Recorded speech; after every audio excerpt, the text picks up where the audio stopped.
Hola querido amigo, mi nombre es Alejo Sarubi y te doy la bienvenida a este espacio de reflexión y análisis que denominamos Cápsulas de Sabiduría.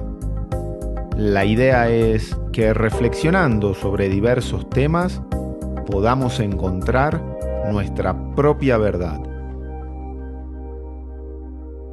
Hola queridos amigos, bienvenidos a un nuevo encuentro de Cápsulas de Sabiduría. Hoy hablaremos sobre un concepto muy importante a la hora de abordar nuestro proceso de individuación. Nos estamos refiriendo al concepto de la sombra.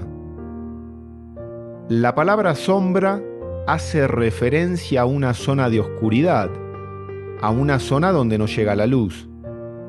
Siempre se la suele asociar con algo negativo, con aspectos peligrosos y dañinos. Por lo tanto, ¿a qué nos referimos cuando hablamos de nuestra propia sombra?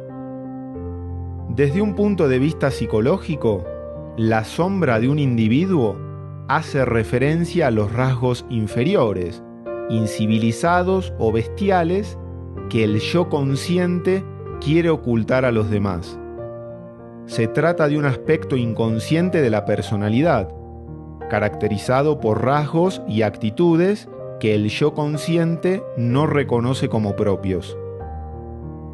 De esta forma, esas características inferiores, incivilizadas y animales que están dentro del individuo son reprimidas por el yo consciente y terminan constituyendo nuestra sombra.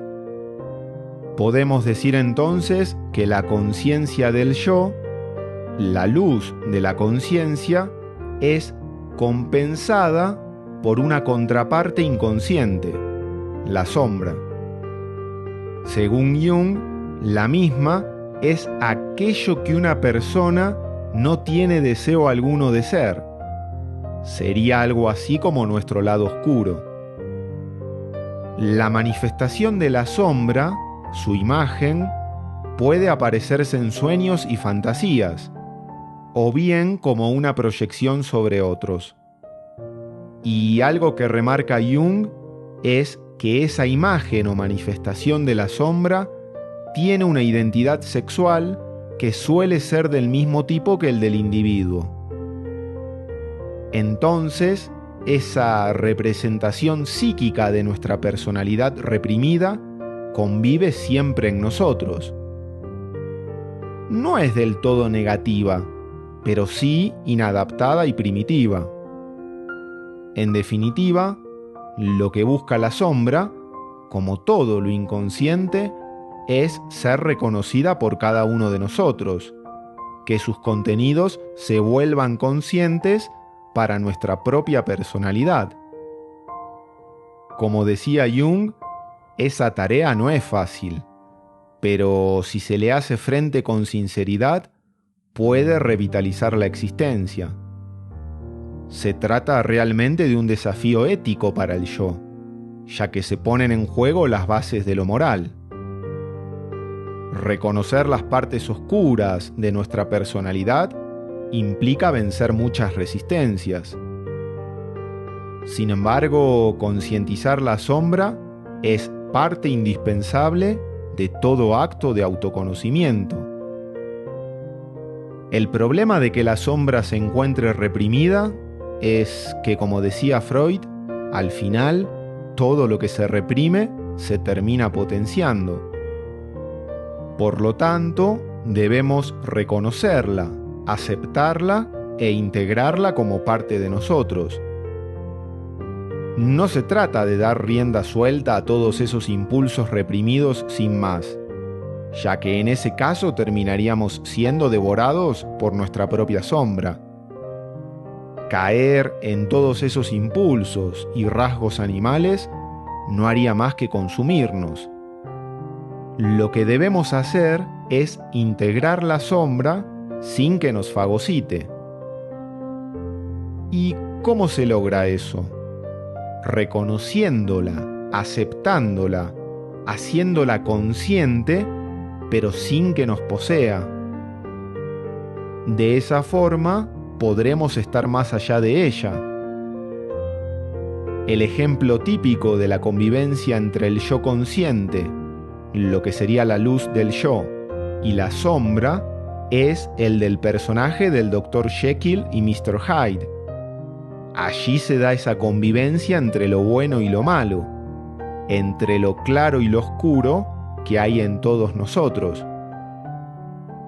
Otro ejemplo sería la convivencia entre Fausto y Mefistófeles, donde claramente este último constituye la sombra de Fausto. Para estar con salud psíquica, el yo debe ordenar y equilibrar los elementos conscientes e inconscientes de la psique, ya que en caso que no lo haga, la persona puede ser fagocitada por la sombra, por la oscuridad. Debemos ser conscientes de la relación que hay entre nuestro yo y nuestra sombra. Reconocer que la sombra genera un conflicto interno, pero que si lo superamos, nos daremos cuenta al fin y al cabo que eso que no nos gusta del mundo está en nosotros mismos. La única salida está en reconocerlo para finalmente integrarlo como parte de nuestra personalidad. En algún momento deberemos confrontar nuestra sombra, todos nuestros miedos, todas esas cuestiones no aclaradas, todo eso que nos hace ruido, todos esos rasgos arquetípicos que nos frenan y nos detienen.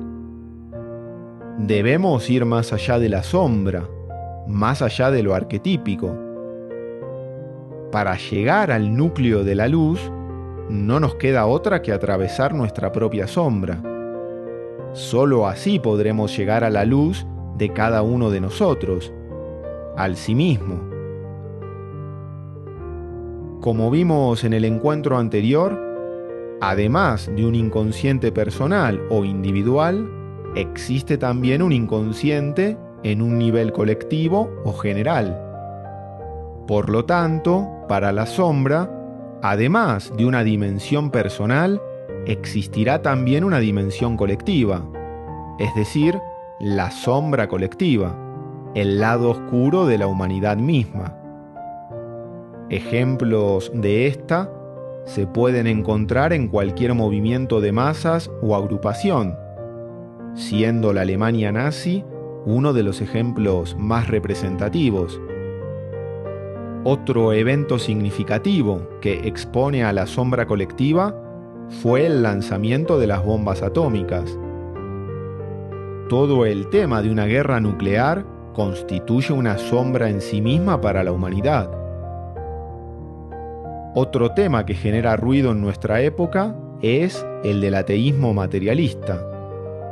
Sin dudas, se trata de una sombra para la humanidad, ya que en esta época no hay nada más arquetípico que eso, donde todo lo espiritual, todo lo trascendente, se trata de reducirlo a un mero fenómeno científico. En definitiva, como parte del camino hacia el sí mismo, deberemos reconocer e integrar nuestra propia sombra. Y para integrarla, deberemos ser nuestros propios jueces. Si nos quedamos bajo la mirada del otro, nunca la integraremos, sino que buscaremos renunciar a ella, reprimirla, negarla. La dualidad debe integrarse, es parte de la misma unidad. Debemos integrar nuestra sombra, nuestras tinieblas. Todo en la vida tiene su costado de luz y su costado de sombra. Todo lo que existe proyecta su propia sombra. No nos queda otra que integrarla a nuestra realidad, es decir, que de algún modo pase a jugar a nuestro favor. Es decir, se trata de integrarla, pero no de cualquier manera, sino de integrarla reconociendo que debe estar subordinada a nuestra propia luz. Siempre lo inferior debe estar subordinado a lo superior. Fíjense que hoy en día se promueve todo lo contrario, que la luz debe separarse de la sombra, que hay que anular a la sombra. Eso es peligroso, porque genera una división en la conciencia, una desintegración psíquica, cuando en realidad no hay que anularla, sino integrarla y que juegue a nuestro favor. La salud está en integrar ambos polos, transformar el veneno propio de la sombra en alimento. De esta forma, nos posicionaremos en la vida de manera tal que todos los nudos los convertiremos en enlaces hacia nuestra liberación, ya que de algún modo podríamos pensar la función de la sombra como necesaria para reconocer la luz. Hasta aquí llegamos con la reflexión de hoy. Gracias por escuchar y hasta el próximo encuentro. Si te gustó este audio, te invito a que te suscribas y nos sigas a través de nuestros distintos canales. Por supuesto que lo puedes compartir y si algo de lo que escuchaste resonó en tu interior, haz lo propio y que forme parte de tu verdad.